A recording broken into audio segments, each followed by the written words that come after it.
It's time for Two Guys and a Goalie with Dustin Nielsen, Matt Cassian, and the goalie, Joaquin Gage.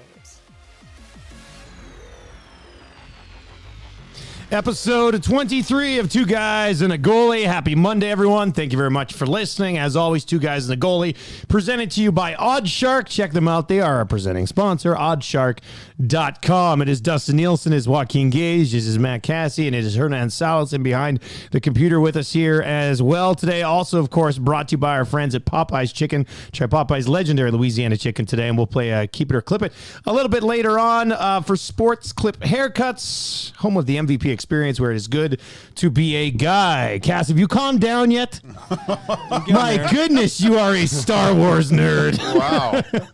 I love Star Wars. Gager, you seem to like Star Wars as well. I love Star Wars. But nobody is as passionate about it as Cass is. Not in this room. There's a lot. I mean, I'm not dressing up at Comic-Con or anything like that. Or are you? If you were going to dress up as a Star Wars character, who would you be? I would wear something where you couldn't see my face. So you'd be Chewbacca. Yeah, I'm tall. That would work. Can you do a Chewbacca noise? Are you kidding me right now? What, you can't do a Chewbacca voice? No. Punch it, Chewie.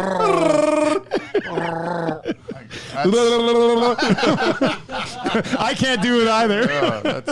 I had no idea that you hated the last Star Wars movie. We were just talking about like upcoming Christmas, and there's going to be a new Star Wars movie because there always is.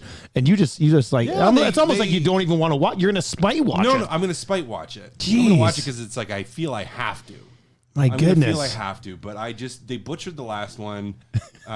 What's the guy? Rihanna, Buckle up. Like no, I won't go too far into it. Like I think,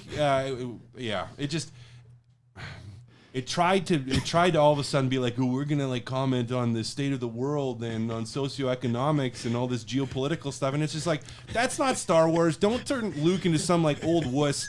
Like give him his character arc. I get like making him wanting like frustrated with stuff and not wanting to do anything with the Force. Like I kind of get that, but at the same time, like, come on, this was the guy that the first three movies revolved around, that the entire series was built on, and you completely drop the ball with his character, and then he disappears into the Force ether. Spoiler warning, and it's just ridiculous. So it was horribly done, horribly executed. The only redeeming factor, like the one lightsaber fight was pretty sweet. Like in the throne room, I thought that was cool. That's what I'm there for. But even then, and we'll see what they do with this one. It's like you have the shadowy figure from the first movie, and then all of a sudden it's like, wait, this guy's a complete non-factor, and you chop him in half with nothing, and so it's like, well, he wasn't really the best. It just was horribly done. So yeah, I'm gonna spite watch the third because I want to see what happens because I love Star Wars, and they ruined the second movie. Wow. I just thought it was a little too much slapstick. That was my complaint. That's too funny. Because you were like, before we started, you're right. A little bit. I agreed with you, but not to that level. That was that's impressive, Cass. That you got all that from that movie. Too many pucks to the head. I just go for the good time. I've been hit in the face a lot too, but I like watching movies, and when I when I watch them, you watch movies for two reasons. You either watch them purely for escapism, like to forget about everything else, like to immerse yourself in something, or you watch them to like have like, okay, I want to like feel something from a social type of thing, or like a commentary, like a socio-political commentary on something, or a movie that means something. For example, just to go to a recent one, The Green Book was one recently where it's like, okay, that one you're watching it because it's going to comment on something and it's going to make you think about it. And the important part of it is that the characters are making you think as you see this character development and people change, and it may inspire you to change as a person. Star Wars, that is not Star Wars. You go to watch it to be like, I'm going to forget about the world that I'm in. I'm going to forget about everything that's going on. I want to see some cool stuff happen, and I want to see Luke do some awesome Force stuff and cool stuff. Like, I don't want to see a comment on like, oh, capitalism is horrible and like this and that. Like, save it. Like, do another movie about it. Fine. If you think that, fine. Don't put that in Star Wars because that is not Star Wars and it shouldn't be. You should go do some yoga or something before you go see a movie, just to guard. Like that's my amazing. back is out, so no, I'm not going to do yoga. Okay. Maybe that's why I'm upset. Is your back out? Yeah, dude, my back's out. It's sitting too long. Last week was just. It's probably because you played hockey though. Well, that didn't help. Yeah, well, it was hurting before that. Was it? It was hurting, and I was hoping, I'm like, oh, maybe it's because I've been sitting for so long, and if I go and skate with the other alumni guys, like it's gonna my hips didn't help. Open up a little bit. No, it just made it worse. God, I went and got a water massage like an hour and a half ago. A water massage? Yeah, you guys ever get water massages at the mall? Yeah. You jump in that thing? Oh, I jump in that thing. It's great. It's good. It gave me a little bit of relief. I skated on Friday and woke up Saturday playing mini sticks with my boy. And I just like bent down to hit it and lower left back just tightened right up. So I went to the chiropractor. And he worked out and whatever. But then yesterday I had to play rec league because if I didn't play yesterday, I wouldn't qualify for the rest of the season before Christmas. Yeah. So I had to go play. But once I started playing, it like opened up a bit. But this morning I'm stiff as hell. So that's you're gonna have to carry everything today, Gager, because Cass and I are just all right. Yeah. His back is I'm ready carrying the show. Well, and this guy had his wife kick the shit out of him all weekend at a staff party. So it's a tough weekend for all of us. Yeah, that was belittling. Like I said, it wasn't too bad that she was saying stuff about me that was poor, but the fact that all my coworkers were laughing. New coworkers, too, right? Coworkers. They haven't known me for that long, but yeah, she got a little bit of Chunga's revenge on me, I think. So. Oh well, you survived. Yeah, and you made it here. You're good to go today. You betcha. All right, we've got lots to get to. Andrew Raycroft is going to join us. He's going to be by. He now works for Nesson. Obviously, he had a good career in the National Hockey League. I saw he tweeted something that I thought was kind of crazy over the weekend, so I reached out to him. He said Home Alone 2 is the best sequel ever. And I think there's a lot of different levels we can look at here. So we'll get into that with Raycroft. Obviously, talk about the Bruins and the start that they've had as well. And did he ever beat you in the American League? I'm trying to remember if I ever even played against him, but I don't think he was in the AHL in 01, 02, 03. I don't think I played against Providence that year. So no, I don't think so. So we can technically say you're unbeaten against Andrew Raycroft. You could say that a lot, right? But I don't think he ever had the pleasure of playing against me. Yeah, no, that's good though. I like it. We'll get to that. Andrew will join us about midway through the podcast today. Lots to get to around the National Hockey League. Let's start with Looch scoring in back-to-back games. Good for him, right? Yeah, I felt a little. I don't know. I felt bad about piling it on him a little bit lately, to, and I was actually happy just to see his face when he scored that goal and looked up and just kind of that huge sigh of relief. I was happy for him because, you always you don't wait, except for Taylor Hall probably. I wish everyone well doing hockey, but Looch, it was nice to see him at least score one. He's heating up now, right, Kaz? 2 in a row. Yeah, why not, right? 2 in a row. I think he's going to get rolling. It's exactly what the Calgary Flames needed. They just need to get Lucic going a little bit, and we'll see. Maybe he'll go on a little bit of a heater right now as well. How many goals does it take for us to start questioning the trade? 15. 15? Yeah, well, like if Neil doesn't right away, if Neil doesn't score again the rest of the year. Yeah. Neil's going to get to 20. Yeah. Like he'll at least, I would think he gets to 20, right? So I hope so. He's got to get out there on 3-on-3, I think. Really? You think so? You think he moves well enough? I don't think he needs to carry the puck. No. He needs to be a trigger man. Yeah, I think he... So you're okay with Nuge being the transporter? And yeah, for sure. I think so. You'd rather him out there than Cassian? Because Cassian can wheel. Yeah, that's maybe Cass.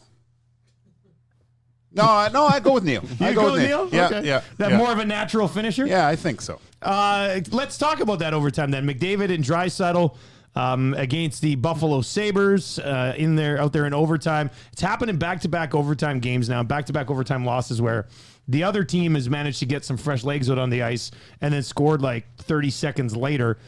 Cass minute 20, minute 30. I know you're conserving energy when you're trying to conserve energy so you can push offensively, and as good as they are, and they are your best chance to win a hockey game, but they've been out there and they haven't been winning. So do you think McDavid and Draisaitl need to tighten things up a little bit in overtime, or you just kind of let them run free and hope that they finish? They're two of the best players in the world right now. So why do you want to? Well, because you've lost 3 straight in overtime with them out there. Yeah, but let's look at this goal. In particular, if we're looking at this overtime goal, Clefbaum can't let that pass go through. Yeah. I mean, your sole job, and Gager, you can comment on this, your sole job as a defender, if there's a 2-on-1-ish situation, and it was an ish 2-on-1, is to not let the pass go to the back door. Goalie's got the shooter. Guy with the puck wasn't overly threatening. Can't let the pass go through the back door. And I don't know if Clefbaum just didn't realize he was there, but he just didn't do a very good job of closing that off. And that's where the puck goes in. He stops that. All of a sudden, Draisaitl and McDavid are on 2-on-1 the other direction. So I'm not jumping on that train yet. I think from a Tippett standpoint, you need to know where your players are at. If you just had them out there at the end of the game and they need a couple seconds, then you need to give them a couple seconds. And that to me is not just a coaching thing, or not just a player's thing. That's a coaching thing too. Yeah, I felt like when the Sabres came back into the zone, there wasn't a sense of urgency. Really, they all did the big flyby on the first pass. But yeah, to your point, Cass, I would always tell my D-man on a 2-on-1, let me worry about the shooter, and if don't let that pass through. Well, I would much rather. It's a lot easier for me to focus on the one guy and not have to worry about that pass, especially if he's on his off wing, because he's got me kind of frozen too, right? So, yeah, I would definitely put a lot on Clefbaum, but it just looked like the urgency to get the puck back, there wasn't enough in those last few seconds. I found anyway. Described to me today by Ryan Rashog, we were talking about it. He kind of laid it out that they're trying to save energy defensively. Yeah, it's costing them a little bit. Yeah. Do you see that, Cass? Like, is that a tendency? Like, if you're a high-powered guy in overtime, like you don't want to pace it. Yeah, you don't want to bust your balls Shinny. defensively, Yeah, right? But then all of a sudden you're McDavid looking at this guy who's finishing the game. It's like you playing shinny, Dusty, where late in the game, maybe you're a little early. tired, or early in the game, you're not crossing the red line to go back in your own zone because you're conserving energy to go score in the offensive zone. Yeah, maybe a little bit. You see that. Again, they'll also win them for you, but they've lost more games in overtime than they've won, right? Which is sounds crazy when you've got those two talents on the ice together. I just think if they were just on the ice at the end of the game, you may need to give them a little bit more time. I think they can that's recover. A good point. I think they can take a long shift in overtime. They're going to be fine. I just think you need to look at the energy expenditure immediately beforehand. Well, they're usually always on the ice at the end of the game trying to finish it, right? I mean, do you start and even then? Here's the thing. The other team had a pretty stellar group start in 3-on-3. Yep. Yeah. If you're Edmonton, do you look at that and say, okay, we're going to put our more defensive players out there against this group and then try to capitalize on the group that doesn't have as much depth with Draisaitl and McDavid? So, again, that to me speaks to coaching, not just our McDavid and Draisaitl staying on too long. So you'd rather them go out against not Jack Eichel? Basically, Eichel was on the whole time anyway. Exactly. But why wouldn't you? Why wouldn't you have Ryan Nugent-Hopkins take that? Going to be a little more defensive responsibly, maybe even put two defensemen out there. Which is what they've done. They ran him with Nurse and Bear at times. And that, to me, makes more sense against an Eichel-type line. And, you just tell them, have a quick one. Don't make it too long. 25, 30 seconds. If you get an opportunity, great. If you get good puck possession and you're 15, 20 seconds deep, get off the ice, let McDavid and Draisaitl run rabid. Have them go up against Johansson and Skinner or whoever. I mean, Johansson set up the winner last night, but okay, that'd be something that you could look at then. Yeah, that's interesting. The other big topic, at least with the Oilers, is what do you do between the pipes with Mike Smith taking another loss last night? Gager, what do you think of the overtime goal? Looked like he kind of got caught up on the post or something, or? Yeah, no, it's the way Mike Smith kind of plays. It's but he didn't. I don't think he expected the pass, and he got in that he was really reaching. I don't. Why are you shaking your head? He was really just reaching for the back door because the backdoor pass can't go through. Like you take the shooter as a goalie. You just said you don't want to have to worry about that guy. But you do worry a little bit. But you have yes, to. you got to sprawl across, and he just about gets it because he sprawls across. But that's not his responsibility. If you make those saves, you're just like, that was amazing. You probably shouldn't even usually make those saves. You should just worry about the shooter, and the defenseman cannot let the puck through. But if you were to watch Mikko do that, and compared to Mike Smith, it would look completely different. Like he would reach a bit, but he would be in way more control. Like Smith was completely flayed out on his stomach at that point too, right? Like he he didn't look like he was in control of his own body. And sometimes he gets in those positions. I find Mikko's much better technically to get across and do that. So do you run with you? What do you do? Do you give the guy Koski let up more? 2 goals in regulation? Yeah, and he should have had the first one. I think. Let's go to 2 games ago and talk about with the deflection. Koskinen letting in a couple too. weak ones and So losing you just against keep the going Ottawa back Senators. and forth, Cass? I think you keep going back and forth. Why wouldn't you? Yeah, you have to go. I agree with him that way to go back and forth, but just because Mikko hasn't shown that he's ready to take the reins and just run with it, he needs that pressure. But no, I think Mike Smith, he's showing a little chinks in the armor here. He looks out of place a little bit compared to the start of the season. He plays goal on a fine edge. It's tough for me to explain, kind of, but he sits back in the net. He's a big guy and relies on his reflexes a little bit too much. Where I think I've said this before, where he should be allowing the pucks to hit him as in certain situations as to making saves.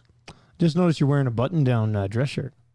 Do you like that? Like the button and the collar? No, I don't. I don't like it. No, I don't like it at all. Cass, do you ever wear the old button-down?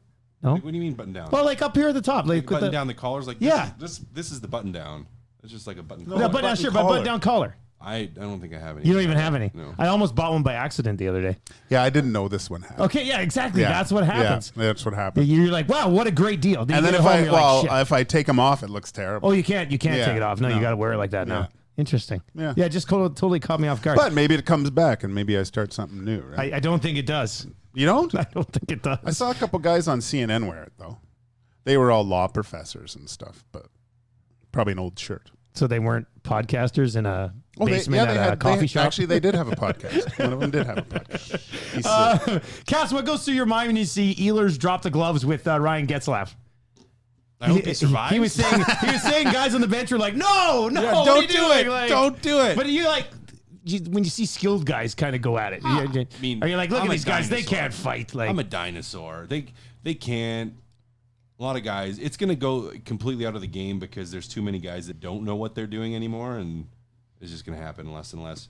In that situation, I was just like, good for him. I hope he survives. That's his third career fight. Yeah, did just fine. But Getz knows what he's doing, at least a little bit. Like he's been around. He's got decent size too. So yeah, but it'd be good for Ehlers. Wants to stand up for himself. Wants to do that. Go for it. He was fine. Just protect yourself. I love when the little guys fight. That's great. Some of those guys were really tough. I remember there was Andy Schneider, even Tyler Wright. He was tough for a little guy. Caught a lot of guys unsuspectingly that they were a lot tougher than what they were. Sometimes you got to be careful about that. You fight someone smaller that caught you by surprise. Did you have to worry about little guys? Like, you fight like a John Morasti. You know, but he's like one of the toughest guys. That Nasty Morasti, yeah. Did you fight Morasti? I had to go for X-rays on both of my hands after I fought him once. Did you only fight him the one time? I fought him a couple times, but really? one of the times it was in Syracuse in the minors, and I had to go for X-rays on both my hands. Like not just one, both of them. So you were punching with both, and you connected with both, or? Yeah. Was that because you did the double punch? The double punch? No, wasn't the double. The double punch is something that happens in my sleep. Just in bed. Just in bed. Okay. Double punch. Yeah, the old double punch. Was he as nasty as the nickname? Like He wants. Have you ever watched him and Jeremy Yablonski? Those fights. Google. Like, I've watched John those two guys Morasti go a couple times. And Jeremy Yablonski, and they're cousins. Yeah. So they're related. They're cousins? You didn't know that? They're cousins. Yeah, they're cousins. Yablonski played in Cranbrook for the Ice when I was going to high school. Okay. I think he did. Yeah, when they would fight, they would be throwing punches, and then they would yell at each other to switch hands so they could keep just hitting each other in the face. Keep the fight completely open. Those two guys. Oh, that's How difficult is it to switch hands? You have to pivot. Do you open yourself up, obviously? You can, yeah. It depends on where your feet are and if you're square and where the leverage is at and is the guy pulling. Like, you have to do it at the appropriate time because to get any kind of decent weight behind the punches, you need to have your edges underneath you. And so you got to open up your feet a little bit, which leaves you vulnerable for a second. If you're like mid-switch, it just depends on your timing. Did when Morasti fought you, if you hit him once, did he go in like Family Guy Cleveland voice and say, "That's nasty"? Did he do it? No, I would totally that would have done that if I was awesome. there. Yeah, that would have been awesome. That would have been awesome. That would have been great. All right, let's get to our Popeye's chicken poll question today. Try Popeye's legendary Louisiana chicken today. This is an interesting one because a few of these guys have actually played extremely well so far this year.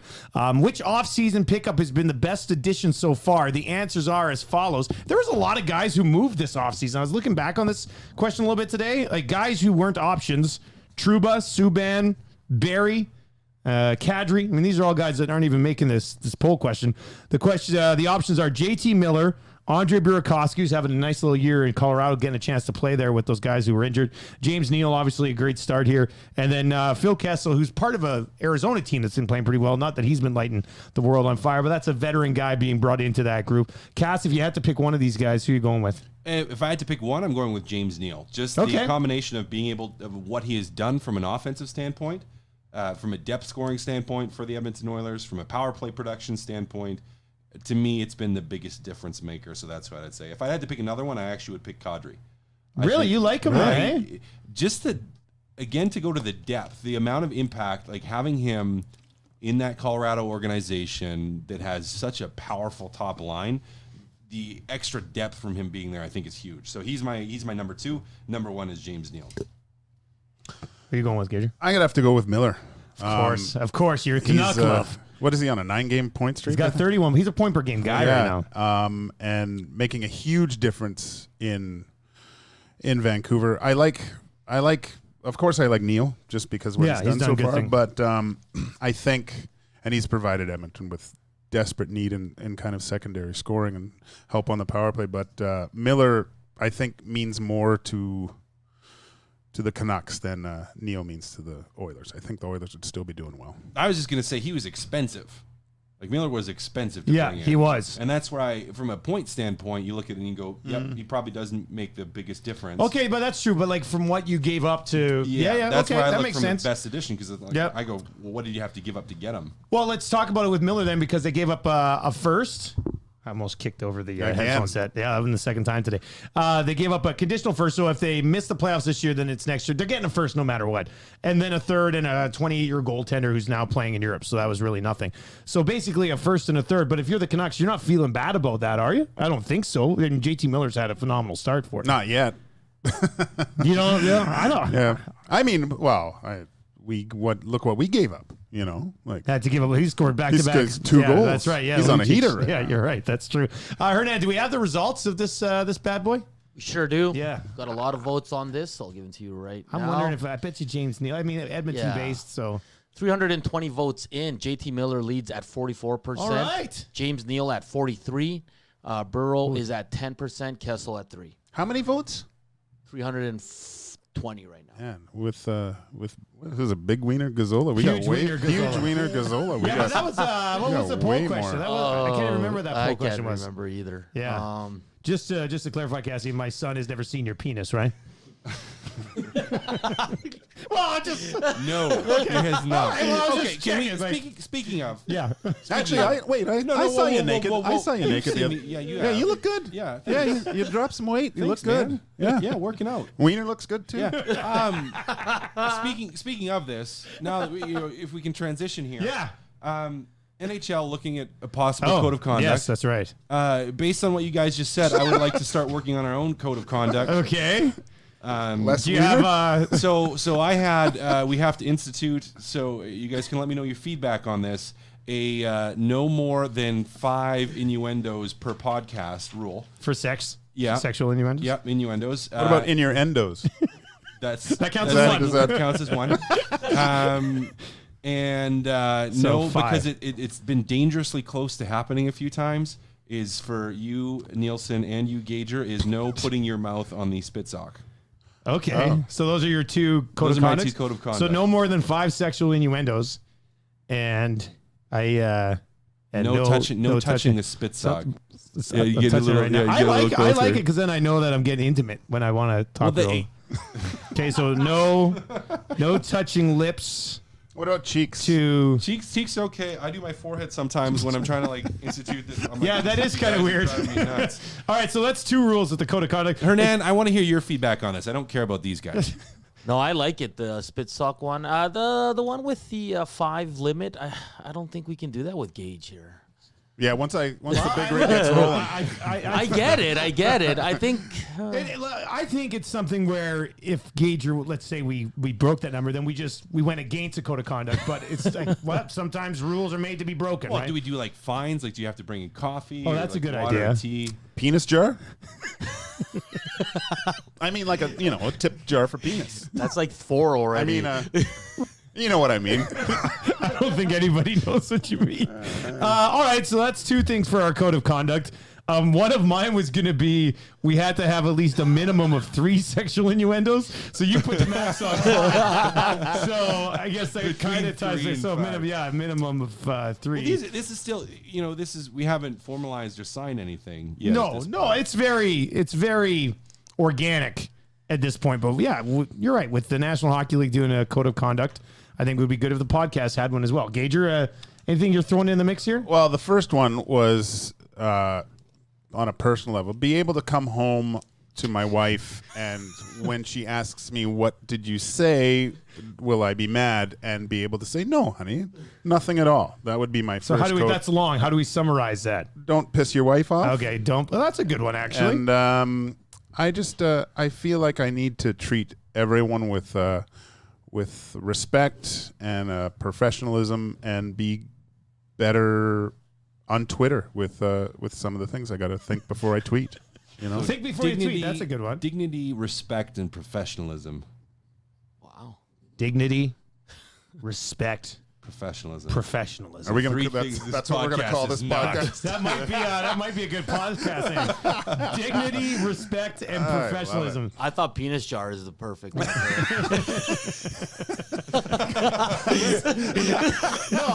May I suggest another code of conduct? You can't have back-to-back episodes with a penis reference in them. That's right. Fair. That's fair. I think that's fair. We were texting earlier, Gager. I thought you had another good one. Drinking. Yeah, no, don't drink before the podcast. Before the podcast. Right? Yeah. It's Monday and Thursday, and I'm at work. And it's at noon. So this should be an easy one for us to. Super easy. Yeah, don't drink before the podcast. But what if, may I put a little asterisk on this? What if we're doing a special podcast at like 8 p.m. and it's on a Friday and we're doing it at a bar? Oh.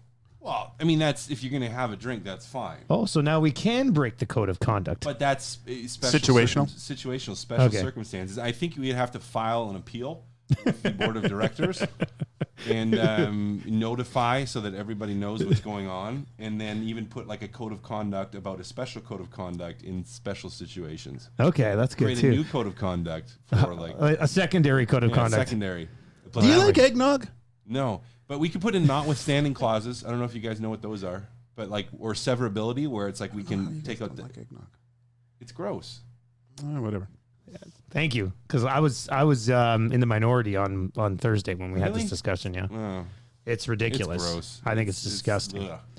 Hernan, did you have any suggestions for the code of conduct? I did. I have one, and Okay. Gage is probably not going to like this one, but I think Gager has to tell us a story every, like a controversial one. Maybe you'll get yelled at home.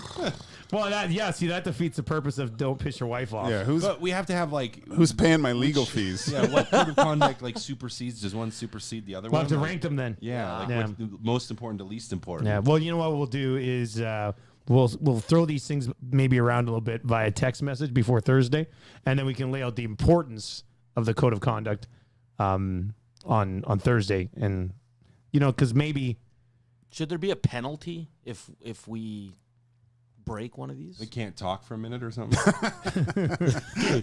You get a timeout. I think it'd just be you and I cast talking. I'll just look at the camera. Well, let's say if you're listening to this, if you've downloaded the podcast or whatever, if you're watching on the live stream, if you have any suggestions as to what a penalty could be if we break any of the rules on our code of conduct, hit us up like in the comment section on Apple Podcasts or whatever. Or find us on Twitter and let us know what you think. I'll try anything once. You will? Sure. That's an important thing, too. Try anything once. Yeah. No.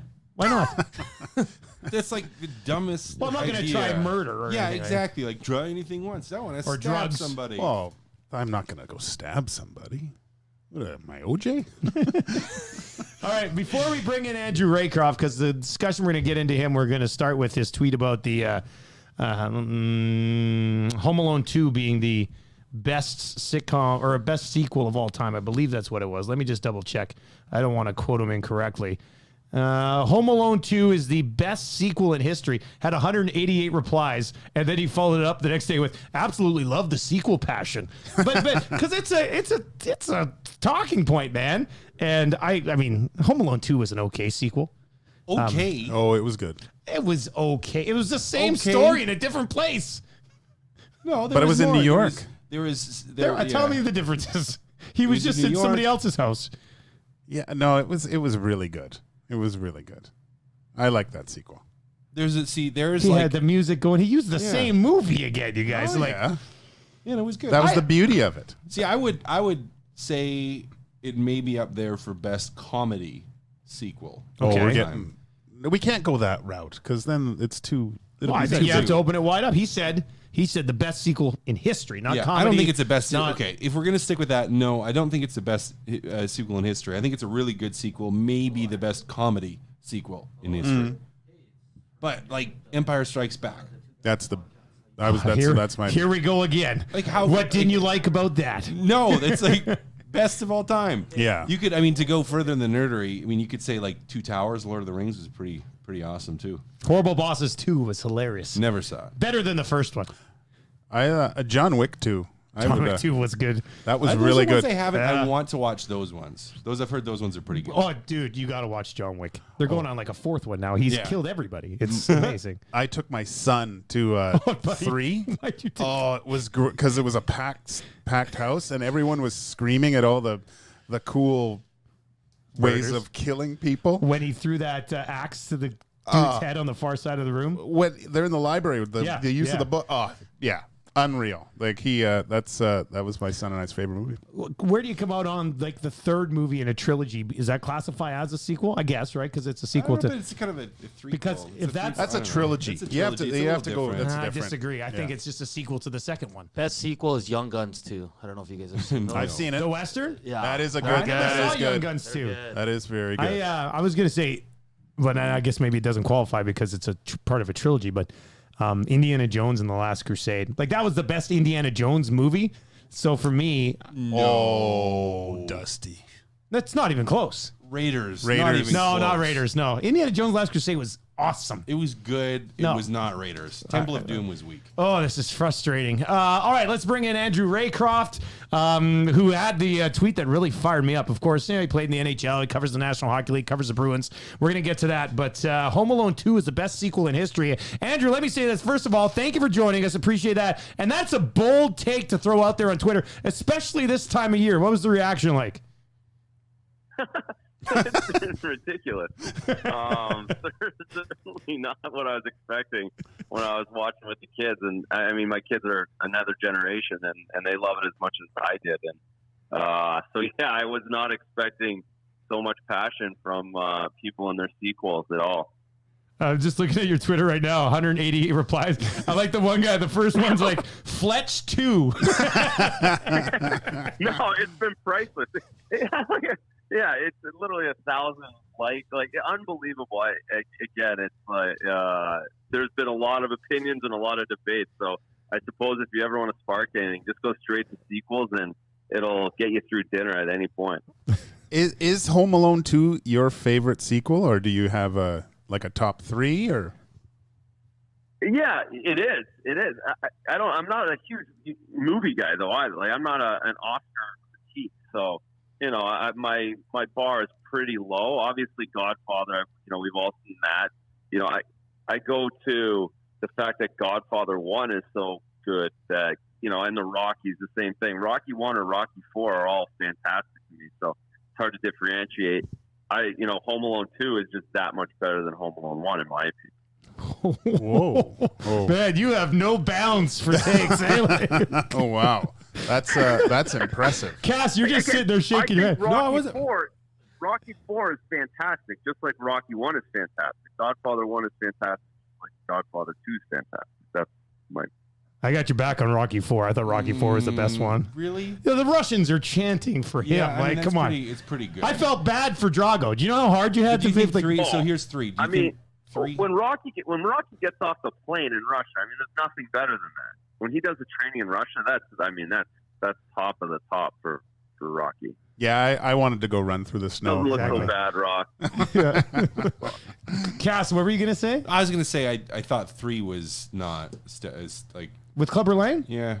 Well, Mick dies. That's an emotional one, right? Yeah, I don't know. I didn't like that one as much. No, you didn't like 3 as much. No. I pity you, fool. All right, Andrew. Well, thank you for that. We'll talk to you later. No, tell me how much have you enjoyed kind of flipping onto the other side after playing obviously for a long time and now dabbling and obviously working in the media. Do you like it? Is it something that you thought maybe you'd end up doing one day? No, I never thought I'd do it, but I've really enjoyed it. It's been a lot of fun to get back into the game this way. I went away, on purpose. I was done. I was burnt out and had a young family, and then to be in the Boston area, obviously, hockey's an important sport here, and the Bruins are important. And as they've won over the last decade, it's become more of a thing. And I was, doing alumni stuff and starting to get back involved with the organization, and had an opportunity to do NESN. And to be honest, it was really difficult, and probably I wasn't very, very good at it right away. But that kind of sparked it. I wanted to get better, and I knew the game. I just needed to understand the media game, and I've been working on that, and it's been a good challenge for me. And like I said, a good way to get down to the rink and see the guys and see former teammates and former trainers and things like that. Andrew, I've just with the way things have going, I wonder, you've had a lot of coaches in your career. I was wondering if you had a favorite coach in your pro career that maybe motivated you in a special way. Could you talk anything about that? Yeah, sure. I mean, I never had an abusive coach in any way whatsoever. Obviously, the landscape now, I always felt like I was being loved or being motivated by almost all of my coaches. I my first month and a half in the NHL, I had Pat Burns and Mike Keenan, so that was a heck of a start, a heck of a learning experience. Having those guys, Pat Burns was incredible. Mike Keenan, maybe not so much, but definitely something I learned from. So, like I had, many guys. I loved Alain Vigneault in Vancouver. I was at a point where I'd become a veteran there, and even though I was a backup, him and his staff treated me with a lot of respect, and I just loved the way they coached and how they dealt with guys. It was firm and fair. A lot of, everything was on the board, and you knew where you stood at all times. So I think as players, that's all you ever really want. It's when you get into these situations where stuff's going on behind your back, or you don't really trust the coach or don't really trust the reasoning for his motivation is when it can cause problems. You won the Calder Trophy in 03-04, and you had a phenomenal season. But what was it like having Felix Potvin as your backup and there with you during that time? Oh, it was the best. Obviously, being an Ontario kid, I was a Canadian fan, so I wasn't necessarily a Leafs fan, but I was a Felix Potvin fan in 1992-93 when I was 12 years old, and just the gear and the style he brought, he was fantastic. And then, him signing in Boston, I was very excited to play with him, and he lived up to all of my expectations. He was a fantastic teammate, a fantastic guy, great dad. And I was able to learn a lot just on how to deal with pressure and not getting too uptight. He was the cat, and he was very confident and didn't take himself or the game too seriously to the point where he was paralyzed. And I took a lot from that, and like I said, it was awesome to have him beside me all year long. Do you ever find, like, in the transition to moving to the media, that you feel the same type of nerves or same type of pressure knowing that you're going to be talking to idiots like us live? Well, yeah, it's certainly not the same pressure, but there's certainly a pressure, a different kind of pressure, especially with the ability to go viral nowadays. Oh yeah. You don't want to let anything too crazy slip. But I think it's important to be as honest as possible. And again, I've seen a lot, and I can draw off those experiences. And if I can, continually get better at verbalizing those, I'll probably be a little bit less nervous. With just a quick question about Rask. I know that just as a goalie, you the biggest reward is being part of something, especially winning Stanley Cups. And with the Bruins being so good, I just sometimes, even last year, looking at Tuukka and seeing of course he's going to be disappointed to not win the Stanley Cup. But how much is that kind of motivating him this year to become the guy and be the guy in the playoffs that wins a cup? I just feel like he's got a little bit extra motivation this year. Yeah, I would agree. I believe he's gotten older. He's older now, and as you get older, you realize there's not many windows and when you're on a good team and when you are that close, you want to take as much advantage of those as possible. And I think that's where Tuukka is right now. I think he realizes he's got a great backup with the lock and a great situation where he doesn't have to play 70 games and wear himself out, and he can always be sharp, he can always be fresh, and he can give his 100% effort every time he's out there because of that partnership that they have. So I think he's in a great spot right now. I think they all recognize that the window is continually closing. As much as the young guys have come in, that core group, and Tuukka's part of it, are getting a little bit older, and they've been close a couple times. They've won it once, and they've been close 2 other times, and they realize that they know what it takes, and they can get back to that spot. I think we've agreed on this podcast a few times that the Boston Bruins, in our opinion, are the best team in the National Hockey League. So as somebody who gets to watch them all the time, is there a weakness? Like, is there one area where they need to be better? Because from a distance, man, it looks like they're a pretty well-oiled machine. Yeah, they're a well-oiled machine, and it's still early, but their system is in place. They're disciplined with that system. The coaching staff, it has a good pulse on the team. They do a great job moving guys in and out of different lines and combinations when they feel it's necessary, and it seems to work out most of the time. And again, I use the word system. That the DNA is there. The defensive system that they have just makes it very difficult for most teams to score goals, especially over a 2, 3, 4 month, 7 month sample size. It's really hard to play against them. And you have Zdeno Chara still back there playing hard and being hard to play against. I think there's still questions on secondary scoring in crunch times, and we saw that a little bit in the Stanley Cup Finals, where they obviously have the top line in the power play, but when there's not as many power plays in the playoffs, who's that next right winger to play with David Krejci? And that's the narrative here. That's been the narrative for the last year and a half or so. And it'll be interesting to see, if the organization can find another Marcus Johansson, in the coming months. We actually had a poll question on our last show, Andrew, that was, can Pasternak score 60 goals? Being a guy around the team for so long, do you think that's a feat that he could accomplish? 60 is a lot, but yes, it's a lot though. In today's league, as much as scoring's gone up, to be able to get to that number, with the goalies being as good as they are, with the schedule condensing, it makes it a little bit harder. You don't get any free nights. And as good as their power play's been, where he's been able to get a couple power play goals, here and there that might not, are tap-ins, pretty easy to score, where Marchand or Patrice make a great play and he just taps it in. You can get enough of those, but to have enough of those to get to 60 feels like a lot to me. That number just sounds really big to me. So I'm looking more mid-50s, and again, not far off 60, but 60 just seems like a huge number.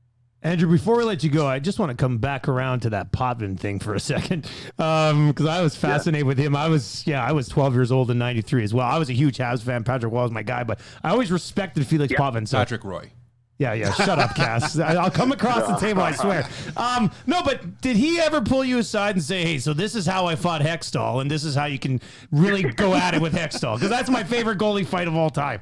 Oh, we brought it up all the time. A couple of Nick Boyd and myself, a couple other guys from the Toronto, Ontario. We absolutely grilled Felix on every Leaf thing, and that Hextall fight came up all the time. And he was always very he's a quiet guy, humble guy. He would just kind of smile and give us the lip service. But yes, we definitely asked him about that and just being a Toronto Maple Leaf in those crazy runs in '92 and '93. Man, Hextall was tough as shit, and Potvin held right in there with him. That was a great fight. Oh, I thought he tuned him. Yeah, he corked him off the eye. Yeah. That was crazy. Cut him open. Yeah, it was awesome. Yeah, that was great. Do you ever get a fight? No one expected it. I had a few. Well, I played in the minors in the late '90s, early 2000s when we still had bench clearing brawls, and so I had to square off a couple times with guys. Nothing major, fortunately for me. A few of the bigger guys I was friends with that I didn't have to fight them in the minors, so it was just kind of latch on and tell a joke and just stay out of the way. But fortunately, nothing. No Felix Potvin, Ron Hextall showboat ones. Excellent, man. Well, thanks a lot for the time. We appreciate you checking in here, a little storytelling and talking about the Bruins, man. Maybe we'll go track you down again in the future. You got it. It was a blast. Thanks, guys. Happy holidays. That's happy holidays to him as well. Ooh, that's Andrew Raycroft. What's that? Happy holidays? Yeah, I forgot about that. Salutations. You forgot about happy holidays? No, just say it to someone after I talk to them around. You forgot. On the show. What is your favorite salutation? Merry Christmas. No, but Merry Christmas is my favorite, but I usually go because not everyone does celebrate Christmas. So I usually say Merry Christmas and Happy Holidays. You say both. I say both. To cover all things off there. That's pretty smart. All right, let's play Sports Clip Haircuts. Keep it or clip it for Sport Clips, where it is good to be a guy and home of the MVP experience, and also an approved drop-off location for 630 Ched's Santa's Anonymous. All right, let's see. Let's work our way through here. Some hockey questions, some Christmas questions.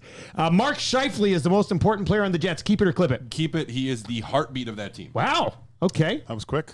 I thought you might look at Hellebuck. He's having a nice year. He's having a nice year. Really good year. Been a huge part of it, but Scheifele is the heartbeat of that team. Will the goalie take the goalie? I was going to, but I just convinced him. Oh, no. Outstanding argument. Take much. No, he's got a bad back and he's mad, so I'm just going to agree with him. I think Scheifele's been way more consistent than Hellebuck, and they wouldn't be in the same position they are without him. So yeah, I'll keep that. Side trivia question: do you know who leads the Jets in assists? Ehlers? Nope. In assists? Yeah. Wheeler. Nope. Bufflin? No. Nope. Patrick Laine. Yeah. Really? Patrick Laine leads the Jets with 20 assists, man. Holy 8 smokes. goals and 20 assists. It's really weird. All right, the Canucks Retro V jersey is better than their Retro Skate jersey. Keep it or clip it? Keep it. Whoa. Oh, yeah, the V is great. The flying V. I love that I thought it jersey. looked pretty sharp. It looks sharp. I'm going to clip it. I still like the Retro Skate. That's my favorite. But that was like my prime time for the Canucks. Yeah, me too. So What, the skate? Yeah. Yeah, Cup Run 94. I mean...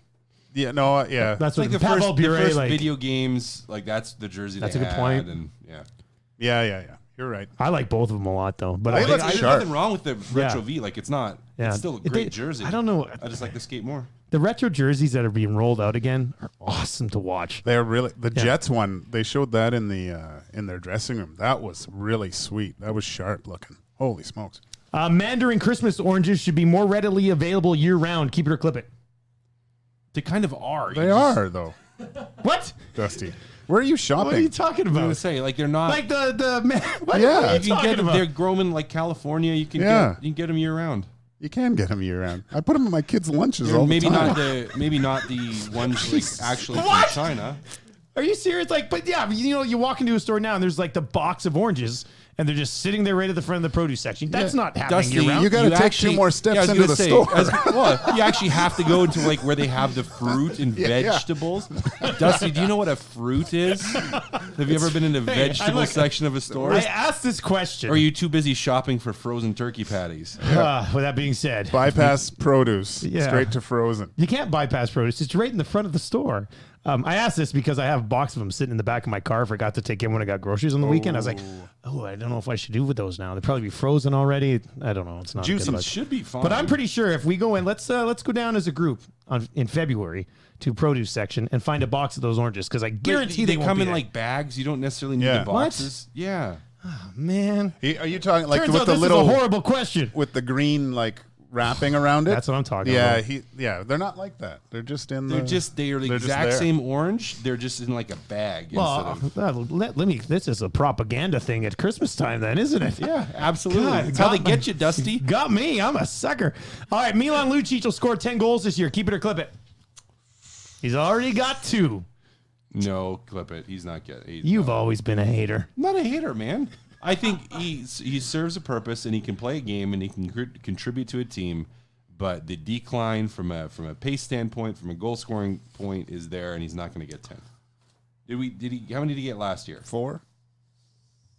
Remember, we had this exact same discussion. Yeah, we did for because years. He had like 3 or 4, like in like a 5 or 7 game period or something like that. Yeah, that's true. And then he just fell off again. Look, he's a streaky scorer, right? He'll score 2 and 2, and then 0 and 70. Yeah, it's between years though. I'll clip it too. Unfortunately, I'd like him to score 10, but it's not happening. All right, next question. Watching Christmas Vacation 7 times during the holidays is just too much Griswold. Keep it or clip it. That's a lot of Griswold. It is, right? But at the same time, he's awesome. But is that from like banner to banner? Yeah. Like watching the start to the end of it? Because it'll be on. What defines the holidays here? December 1st to December 25th. All right, let's go the 28th. You can watch it after Christmas. That's too much for me. No, it's too much. Yeah. It was on the other night. I watched like 40 minutes of it, but I'm not counting that as an official watch. What would you set the over-under at then? I'd say 4. I was going to say 3. Yeah, I could watch it 3 times for sure. I'd watch it 3 times and be pretty comfortable with that. I try to go over to my brother-in-law's place and we break out the moose mugs. Oh, does he have those? Yeah, I bought them for him. My dad has those. Yeah, I bought them for him. Yeah. And they're awesome. They come in the big box, and he brings them out, and we crush eggnog. Oh, gross. Yeah. All right, being fined $2,486 for cross-checking Scott Lawton will send a message to Brady Tkachuk. Oh, it's going to clip it. Going to send such a message to him. You're going to really stop him from playing the way he plays the game. What do you think of that play? You think it's so bad that he's a bad boy now and he's not going to do anything. He's like his brother. Yeah. I don't think it was that bad. I watched it again. It wasn't that bad. Cross-check, and then it looked funny because he cross-checked him. Then he was going to skate away, and then he was like, screw it. Yeah. He got his money's worth, I guess. That's just it. He's probably like, that's the thought that goes through his head is like, probably going to get fined for this. That's about it. But I mean, why even fine somebody $2,400 in the National Hockey League? Like, I don't get that. Yeah. It doesn't make any sense. I remember a story way back when Glenn Anderson was back with the Oilers again. Okay.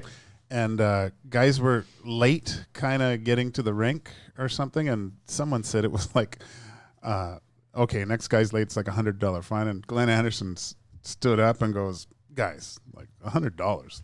That means nothing to me. If we're going to have a fine, let's have a fine. $5,000. Now that's a fine. So I think he was trying to implement a late rule, $5,000 fine. I actually was talking to a guy the other day. Theirs is up to $1,000 for late. Yeah, late for a bus, it's $1,000, and then you got to take like a cab to the rink if you're that's which could also be $1,000 depending on where you live. Yeah, that happened to me in Europe. My team left me. Yeah, I'm fine with that. You're not leaving me. You're not going to show up on time. We're going to leave. It was you get a schedule. You were a grown adult. This is horseshit. I was. Oh, can we put a swear cap? Can I add something to the code of conduct? We had training camp in Trenčín, Slovakia, and we came back to Hamburg in the airport. And I told guys, look, I got to go take a deuce. Wait for me. But why didn't you time your day better? Like, you mean you couldn't wait like 10 minutes? You're not allowed to shit on the bus. No, you can't shit on the bus. You know that. Why didn't you do it before? On the plane, it's too small in there. So that's your own fault. You could have done it on the plane. I pop out of the plane or the bathroom and they're gone. And I was butchering German to this guy and he said, no, they're gone. And I laughed and I waited for 40 minutes for the bus to come back. And I was standing there in my tracksuit. I had to rent a car. I walked past the Enterprise and there was a Porsche and stuff. I'm going, I'm rolling into that. But I had like a turbo Passat or something like that. I'd never driven faster in my life. I had that thing up to 240. Moral of the story is poop on a plane. The thing is, I rolled into the thing and I pulled up and goes, hey, where were you? They didn't even care. Were you the backup? No, I was the big dog. Oh, buddy. All right. We need to accept that the Leafs are a wild card playoff team at best. Keep it or clip it. Like that's just our expectations. Keep it. Now. That's my expectation for them. I'm going to keep it. That's my expectation. They got to do some work just to get there right now, man. Got a lot to climb over. I really don't think they're going to be able to get there because Freddie Anderson has to do way too much to even win a game. He doesn't get any nights off, and they don't have any secondary backups that can play. I don't think they make the playoffs now. They might not, even with the genius of Sheldon Keefe taking over there. And what he's got first star. How do you yeah. Andrew brought up a good point though with the condensed, like now games, there's lots of games right after Christmas. You're playing almost every other day, so it starts grinding a little bit more. For sure. All right, last one. All four of us should get together for a weekend of Christmas baking. Keep it or clip it. I don't smoke weed.